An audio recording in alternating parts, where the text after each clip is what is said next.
Hi, I'm Susan Ashbrook, and you are watching another episode of Equine VIP, because if it's about horses, we cover it.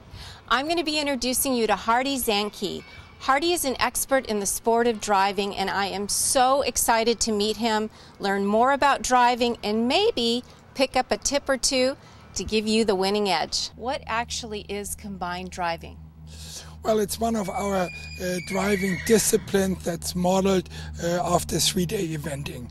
As you have many disciplines under saddle, so do we have a few different things in driving. We all hitch the horse to a vehicle, but it goes into different categories. There is one basis which is draft horse driving, the heavy guys, and then there is the other basis, light horse driving, and in light horse driving you also have breed show driving in the ring, and then we have what we call antique carriage driving under the American Driving Society, and that goes into two categories. One is show ring driving, pleasure driving, and the other one is combined driving. And combined driving was modeled after 3-day eventing. Prince Philip originally put it on an international level in the 1950s, but it had been around in Europe for a long time. And it is basically a 3-day event. The first day we do driven dressage, similar to ridden dressage, only the arena is bigger. The second day we do a cross country with some obstacles in there, and the third day we do arena obstacle compared to eventing where they have stadium jumping. Well, we can't jump so well with a carriage attached, so we put down little kind of traffic cones and a slalom pattern in the ring that people drive through without knocking any of the cones or the balls that are put on top, and that's called combined driving because it combines the score of the 3 days. That was quite interesting. Now, you and your wife actually import Holsteiner horses. And what is it about that breed, and why do you like them so much? Well, when we started in the discipline and driving here in the early 80s, the top people were winning with Holsteiners. And on top of that, it's really my home area where I'm coming from originally, so things came together that way. And the Holsteiner is a breed that is very athletic, all around sports horse.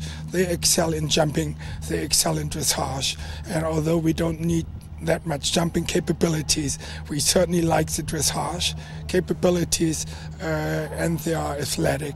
Nowadays the marathons are a lot shorter, and the smaller breeds have a much better chance, and then they are more agile in the cross-country obstacles than the big old horses. One of the things that you talked about today was about love and consistency, and that was a big point for you in your clinic. And how did you come to that realization that that was so important? Well, I believe it all goes the same, whether we are training horses, training dogs, any other animals, raising a family, running a company, running an army, or running the country. It's all the same principle. And I believe love and consistency are equally important and add to that exercise. The horse needs enough exercise, and children need enough exercise. Yeah. And if we have love and consistency and exercise, I think we can build it all on that. One of the other things I saw you do today with one of the volunteers was you worked on the long line. I am not close with the horse, so if he throws a fit and kicks, I'm not within reach of him. That's right. Yeah. If ultimately, what can happen?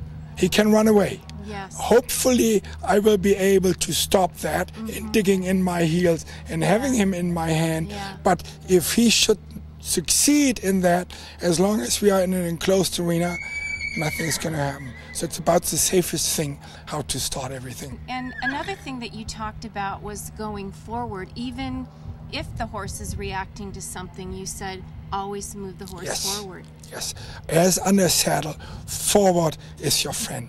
When you restrict him from going forward, or he himself doesn't want to go forward, then he can throw a fit, he can rear, he can kick, he can fall over backwards, he can have his own ways. When you make him go forward, that's always your friend, under saddle as well as in the carriage.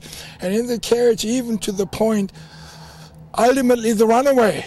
And the old Amish farmer says, I can sit longer than he can run, as long as we have the country for it. Yeah, the problem with the runaway and the danger there is that we run out of room and make him go forward. And if we need to turn, then of course the carriage flips over in a tight turn, and then all hell breaks loose. I have one more quick question. We like to ask our equine VIPs about any products that they might recommend. There's so many out there, and maybe it's a grooming product or nutrition for horses. Is there anything that you're using right now that you particularly like? What I particularly like to recommend to everybody that's interested in driving is become a member of the American Driving Society. That's great.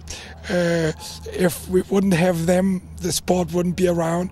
Even if you're a recreational driver that doesn't compete, doesn't matter. Without them, we wouldn't have carriages, we wouldn't have harnesses, we wouldn't have developed all of that. And then together with membership there are many excellent books about driving. And there is another organization that's equally involved in driving, that's the Carriage Association of America, and they are equally good. They are a little more on the antique preservation of antique carriages, whereas the American Driving Society is more in the active sport and more geared towards horses. Wonderful. Thank you so much for your time today. I really appreciate it. Thank you.